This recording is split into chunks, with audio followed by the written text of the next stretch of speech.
জানি এখন বৃষ্টি কেউই চাইছে না, আমিও চাইছি না। মায়ের পুজোর সময় বৃষ্টি হলে কি কারো ভালো লাগে? কিন্তু তাও এরকম গাছগুলো হাওয়াতে মাথা নাড়া দিলে বেশ ভালো লাগে। আমারও অনেকটা টাইম এইভাবে ছাদে কেটে গিয়েছিল। তারপর বাড়িতে এসে কয়েকটা ভিডিও এডিটিং করছিলাম। ও মা, দেখি ও চলে এলো।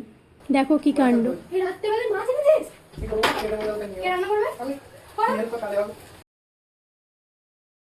এত বড় বড় পমফ্রেট তুই তো এই হায়দ্রাবাদ মার্কেটে পাসনি।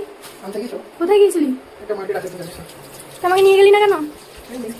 তুই জানিস আমাকে নিয়ে গেলে আমি কিনতে দিতাম না। এই রাত্রেবেলাতে এত বড় বড় পমফ্রেট নিয়ে চলে এলি? দেবো তো না, বানাচ্ছি তখন আবার দেবো কেন? ভিডিও বানিয়েছি দুপুরবেলায়, এখন নয়। প্রায় দিনই এরকম করে থাকে, জিনিসটা খুবই বিরক্তিকর, কিন্তু কি আর করা যাবে। অনেকটা রাত হয়ে গিয়েছিল, তাই পমফ্রেট ফ্রাই করা ছাড়া অন্য কিছু আর উপায়ও ছিল না। ওই করছিল, যদিও আমি কিছুই করিনি, জাস্ট হেল্প করছিলাম।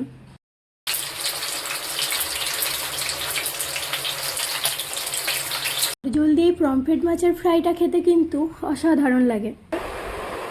কেমন হয়েছে রান্নাটা? খাবার সময় হাতে ফোন দেখলেও কিন্তু খুব রেগে যায়, কিন্তু বুঝে যাবেন যেদিনই রিভিউটা আমার নেওয়া হয় যে রান্নাটা ওই করেছে।